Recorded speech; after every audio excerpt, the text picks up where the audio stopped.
05. How's it going, man? Good, man. I'm super excited to be here. It's an awesome store. Thank you, man. Thank you for coming. And well, I have a really cool guest today, and this is one of the main reasons I was very looking forward to have this chat. This is one of the main reasons that I wanted to do like a studio type of setup because that way there's no better way to do this than this. I know you've done a myriad of remote things, but tell me a little bit about yourself. Let's the audience get to know you. Brandon, welcome to the show. How are you, man? Good, man. Yeah, yeah. You're saying I've done remote things. It's different. It's like this, especially because I didn't have the toys for majority of them, and now that they're finally shipping, it's great to like actually here they actually are. You touch them. You tell me how you feel, rather Right. than me telling you how I want you to feel. Right.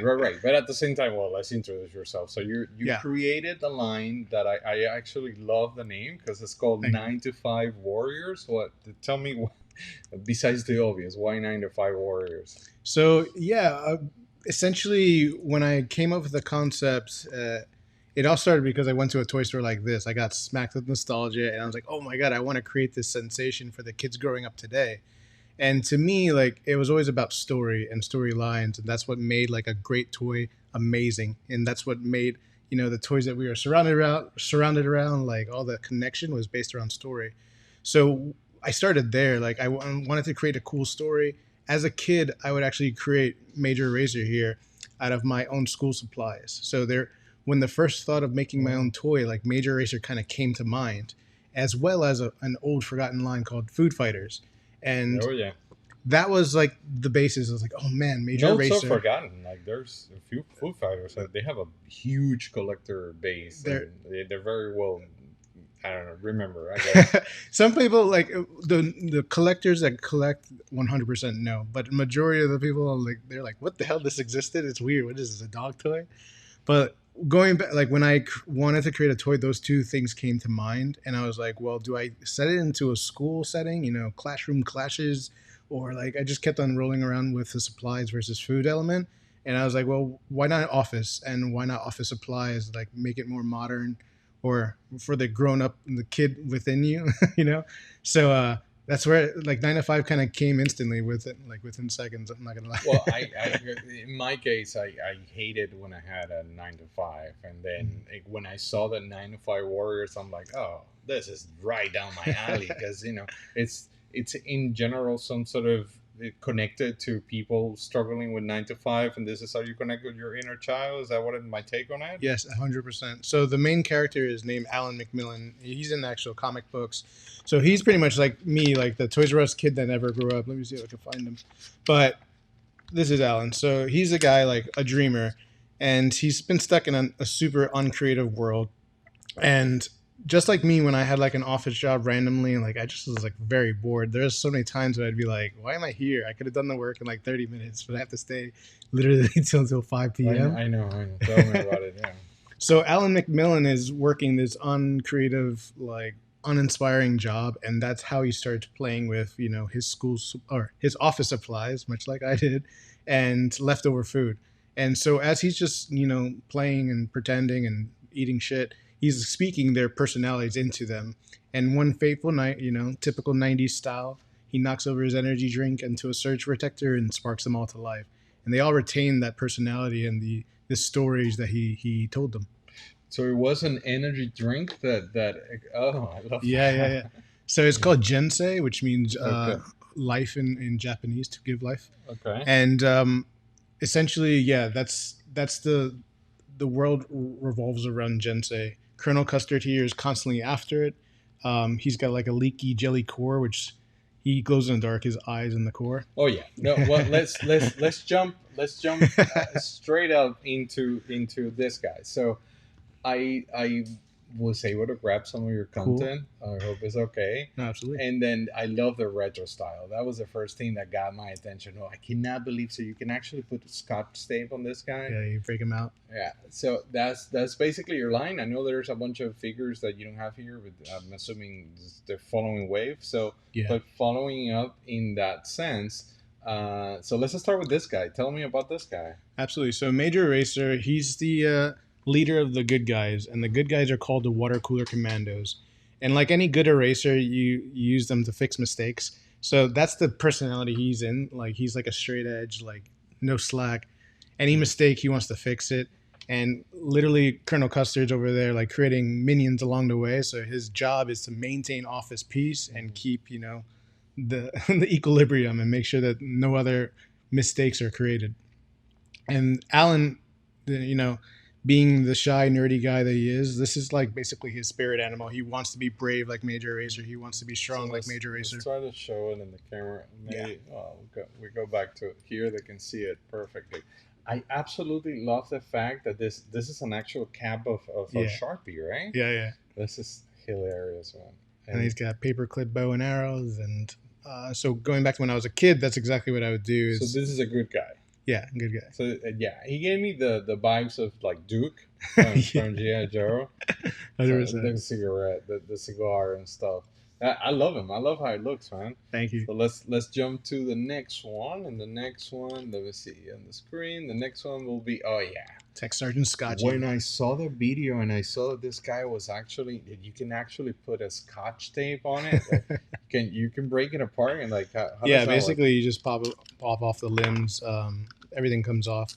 You have to like disrobe his kilt and everything, which won't get too far into it. But essentially, you can break him completely down, and then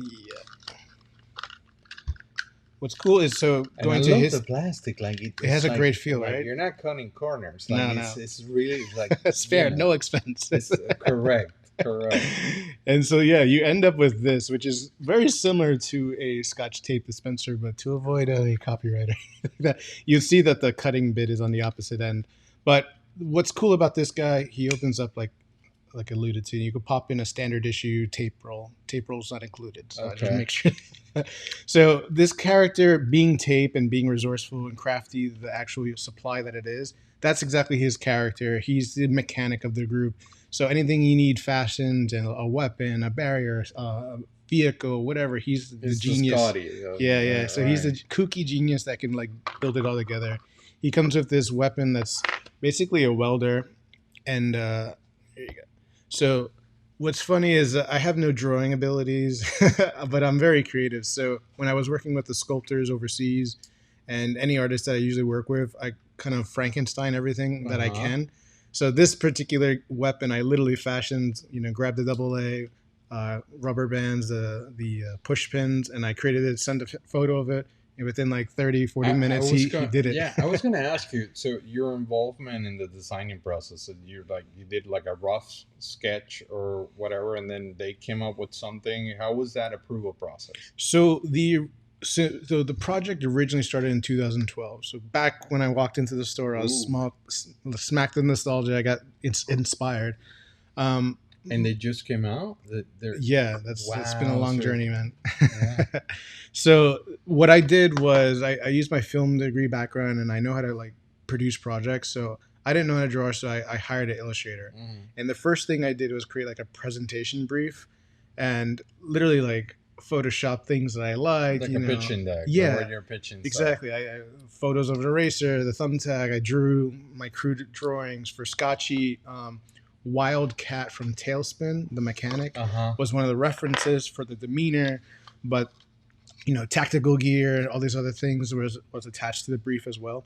And then that illustrator drew the core artwork, which was used across the trading cards, the cereal boxes, random things like this. So with that, years later, when I finally got the resources and met the right people to produce them, that's what I use for references for this for sculpting. So that was basically your storyboard. Yeah. In a nutshell.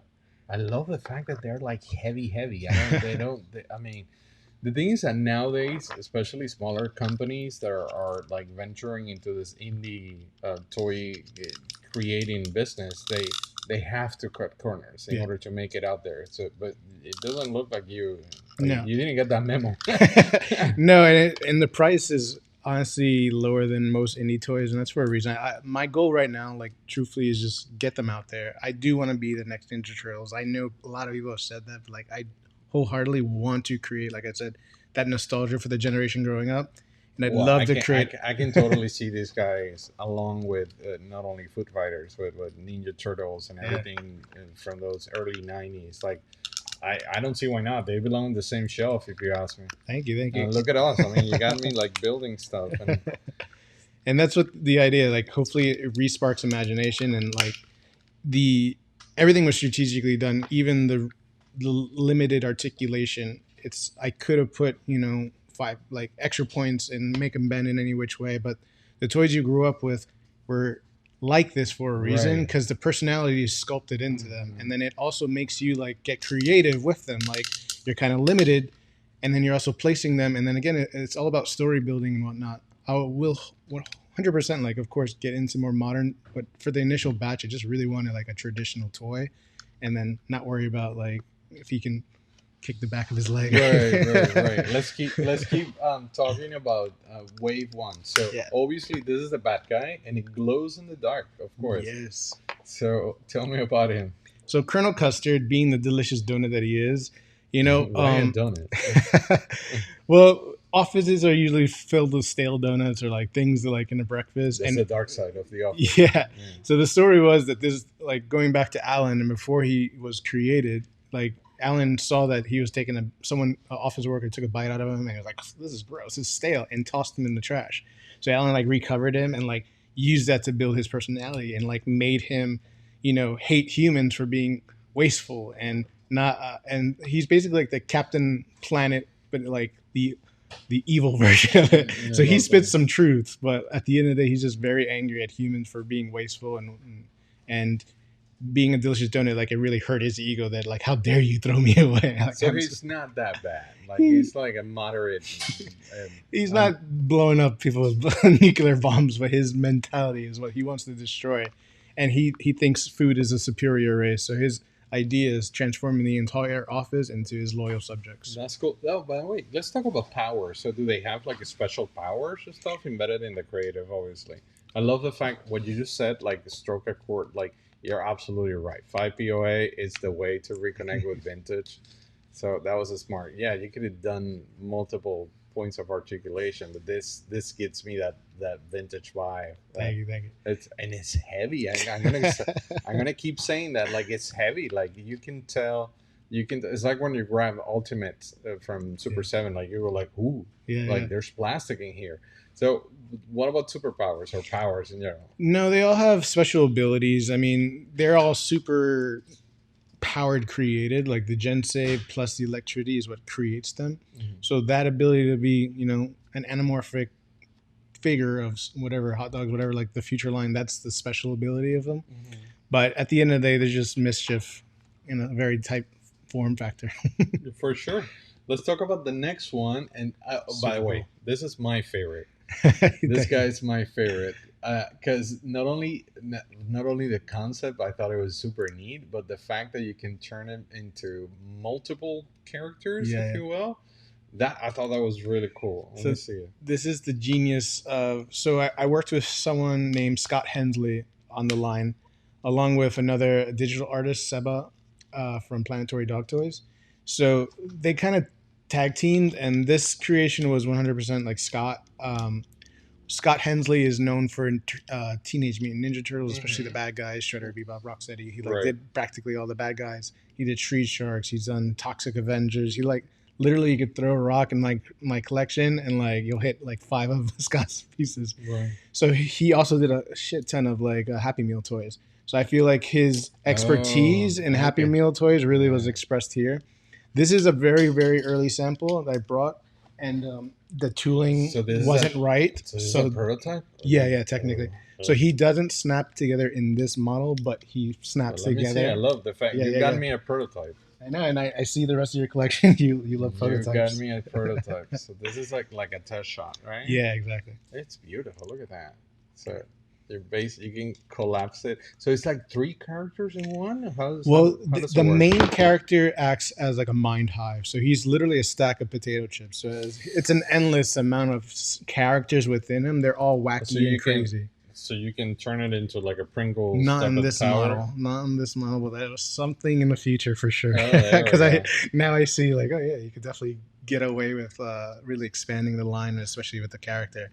It is cool that if you did buy multiples of that one, there is some playability in the sense of like having obviously this can be like your army builder, And yeah, Crisp basically is the communications, the scout basically of the bad guys. So what one minion sees, the other one can instantly relay, and they share a hive mind. So whatever they see and hear, they share. Yeah, like a hive. So yeah, so like literally they can surround a player or surround another character, and that's their doppelganger power. Right, right, So right. super cool. Let's talk about the packaging, man. Like that's Man. another thing that wow, and that's people don't know, but like, well, I guess collectors do know, but the general population, I guess, don't know like how important it is to properly present and to properly look on the pegs. I'm a box collector, so like I think I was when I was designing when I was coming up with the concept of the whole toy, the packaging was like on the first and foremost of my thought. I'm like, I can't wait to make this toy. I can't wait to have the packaging. Like it went hand in hand. But this is I see the energy drink spilling in there. Yeah. So that's a good question. I don't think I ever asked anyone of the toy makers that I interviewed. So do you foresee these to be kept mint on card, or would you like people to just play with them? And don't give me a buy them buy two. Want to keep If I had to do it, they have to do it too. No, I'm kidding.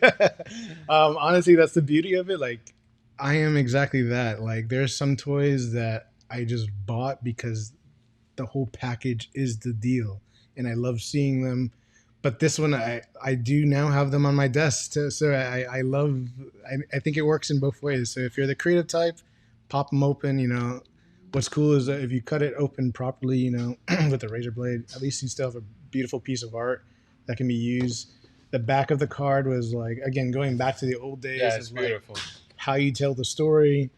And a file card that you can cut and collect and everything. And seeing the rest of the characters, learning more about them. It was important for me to like have literally a receipt of how I made this and who I made it with. So you'll see like everyone involved, from the logo creator to the animation to my best friend who did the director of photography for the photos. And I was going to tell you that I was going to tell you the stop motion and the commercials in general are really well done. Thank you. The commercials are me. The stop motion was someone, stop motion Zach. I just worked with him recently. He blew my mind. Like, it was awesome because I'm in film and digital production as well. So all the commercials that I worked with, like, I just did it.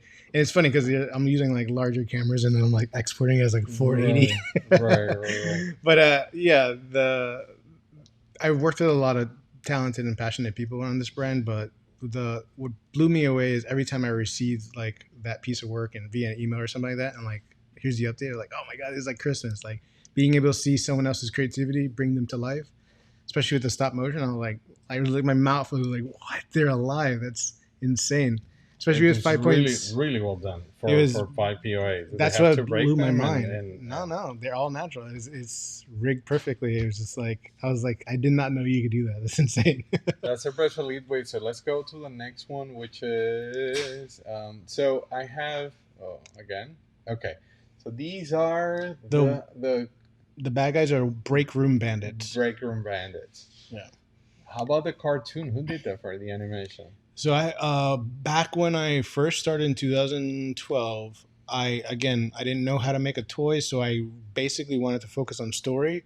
So I hired the illustrator, and then I hired the animator, and I wanted to create the animated intro to a show that doesn't exist yet, so I could sell the awesome cards. That's awesome. And like just give the vibe, and then eventually I released the comic book to tell more of the story. Those cards are these cards, right? Yeah, and unfortunately, the wax packs are no longer, so I'll have to go into foil because the manufacturer no longer produces this stuff. But this is when I got this, I was like, this is awesome. The actual feel. So tell me about this guy. So they're what, the bad guys? Is that what it is? No. So each team, as you can see, the water cooler commandos are mainly consistent of office supply characters. I have them also. Yeah, so those guys are mainly office supplies. Mm-hmm. However, if you notice, the Corporal Can, he's a can of peanuts. He should be technically on the bad side.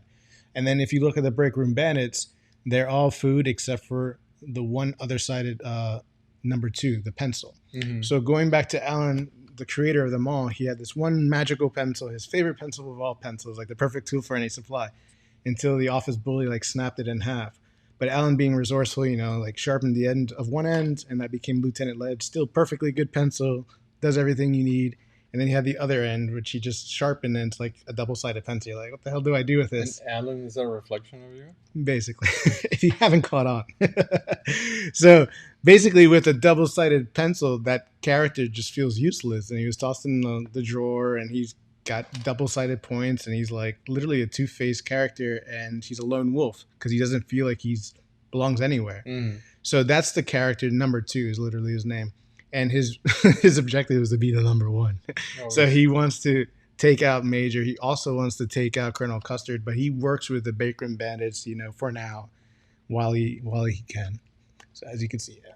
So those characters, the characters that you have here on the table. They're what, wave 2? Hopefully, I'll be doing a Kickstarter for. I released all 10 through Big Bad Toy Store, like kind of like a Kickstarter. Okay. I was trying to raise all 10. Which a lot of people said just stick on 4 because the sales are kind of spread across everybody, which is awesome that they're all practically equal. Like everyone had their own favorite, which was kind of the plan. Like you might relate to this guy more, you might relate to this guy more, and everyone pretty much liked everyone practically equally. The sales are, maybe a few dozen off the variants. So you don't have like a favorite like their Duke or your Cobra Commander yet. Like right now, the top 3 are Commodore, Chris, Major Racer, and Colonel Custard. He's leading, but very slim. Like that's more than half. Yeah. So it's pretty cool to see that. But yeah, going back, like I originally launched the Big Bad Toy Store like Kickstarter. I didn't reach the minimum order quantity for all 10, so I just took what I could and produced these 4. Next is to do a Kickstarter and see if I can, do 2x2, like maybe, or start off with like maybe number 2 in Spore, and then if you unlock that, then I'll unlock another character, to hopefully get all 10 out. But we'll see. That's in the future. Like tiers. Yeah. And like when you do a Kickstarter. So that was going to be my next question. Where can people find your toys? Cool. Hopefully in story stores like this. And by all means, if you're in South Florida, pass by the time this air. Well, I don't know. We need to talk about deliveries and all that. But hopefully by the time this episode airs, we'll have some of them here for you guys. So if you're in town, don't go online. Just come and buy it here. There you go. Otherwise, 9to5warriors.com is where everything is. And thankfully, other retailers across America now, like more people are picking them up. So it's pretty cool to see again, like the energy that I put into it is definitely finally being received, and that's what's been most exciting. Because I've been talking about this forever, and now for it to actually like here it is, and people are saying it before even meeting me, before hearing any interview, saying exactly what I like. Hopefully, they captured like, oh my god, this looks like something out of the 90s. This makes me feel like a kid again. This is so bright and colorful. Oh my god, I love that this. Cool. I love the way they feel. Cool. And yeah, the weight. Look at that. I don't know if the sounds gives it away, but the weight definitely got me. And the packaging is great. Like, Thank you. It's lovely. So they can get it on your website, and so Wave 2, you're gonna announce that when? Just follow on Instagram. I don't know yet. Like I'm a little like when my first Kickstarter failed, and I'm still kind of recovering from that. It's hard to like raise that money, and then but sometimes it takes that experience to get to the next level. I mean, you're not the first. Exactly. And then the Big Bad Toy Store, obviously, I really thought I was going to be able to get all 10, but as fate have it, I only got 4. So that hurt a little more too. But like everything was always a learning experience, because now I see like it would have been a lot to do all 10 characters and ensure the same quality is spread across all 10. So, hindsight 2020, like I'm really grateful that I got all 4 out. Now it's just about getting these 4 out there, building brand awareness. Opportunities like this are super like helpful, and I'm super grateful for that. So it's like, I think when the demand feels like it's finally there, then I'll release the Kickstarter and pray it's successful, and go from there. You're a filmmaker, and that's just from my humble point of view. Like the major toy lines are always backed up by either a cartoon or some sort of medium. Yeah. Or do you have something in the works? Or? I've been pitching it, and there's interest. Everything always moves slow in that world, as you know. Like horrible. It's annoying. Horrible, the beauty of it is that I have a beautiful pitch deck. The storyline's there. Everyone's interested. Apparently, this is the time now too, because networks are supposedly looking for content like this for the kidults, which we hate. But that demographic that is chasing nostalgia. We are. I'll speak from my behalf. Like, I'm actively seeking something new. I love all the re-releases. I love new stuff coming that was old, but also at the time, like, yeah, new stories. Like, yeah, new I need story. something new. Everything is like a rehash of nostalgia, but new stories. And I get why companies re-release, because you have a baked-in audience. It's a lot harder to push a brand that's brand new. Trust me, I know.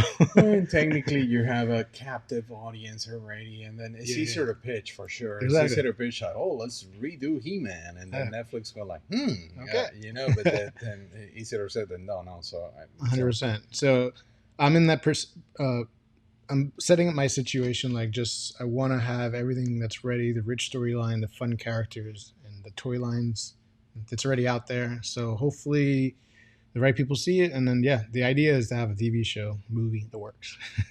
Yeah, even online, even whatever. Yeah, even online, it will work. I think that will definitely help the line and spreading the word like these type. That's why the moment I was contacted by the other brand, Brandon. I was like, oh yeah, let's talk about this. I love them. I love how they look, and now I'm gonna say this a million times. The weight of them really, like, this is something that I really want on my desk. Awesome. For sure. So online on your website, we'll put the lower tours and everything, and then follow you on Instagram for the I'm not putting myself following you on Instagram for the Kickstarter. Do you have a ETA more or less for that, or no? Truthfully, like, everything's ready, all the content's ready. I want to feel that. I want to say this, like, I get a lot of DMs every day, thankfully, that are people like, oh, when is Corporal Cam coming out? When's Spore coming out? Like, so I see there's a demand, but I want to really just make sure that, like, the support's there, and I hit the button, like, people show up. So I can't say when, I just know soon, and it will be this year though. It will be. It will be this year, but Wave 1 is available. Yeah, right now, and the shipping out.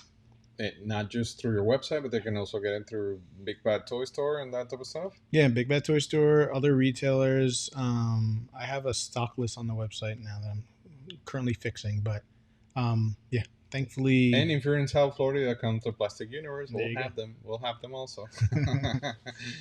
Well, man, thank you so much. I really have, like, I love the opportunity. You said, like, you're thankful for the opportunity, but so am I. I love the opportunity not only to talk about toys behind the toy maker. That's since Plastic Crack, I've been trying to do that. I love the story, the story behind it, but playing with prototypes is also, like, very tempting. I'm into prototypes. I love that.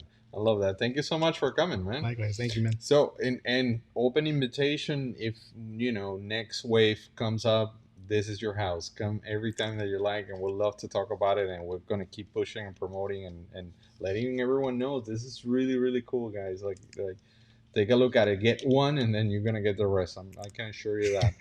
Thank you so much for coming, man. Thank you, man. Appreciate it. All right. I really hope you liked this episode, and don't forget, we did a bunch of episodes in the past, so just go and search the channel and check them out as well, because there's a lot of plastic chats and a lot of toy talk, and I'm pretty sure you're going to enjoy it.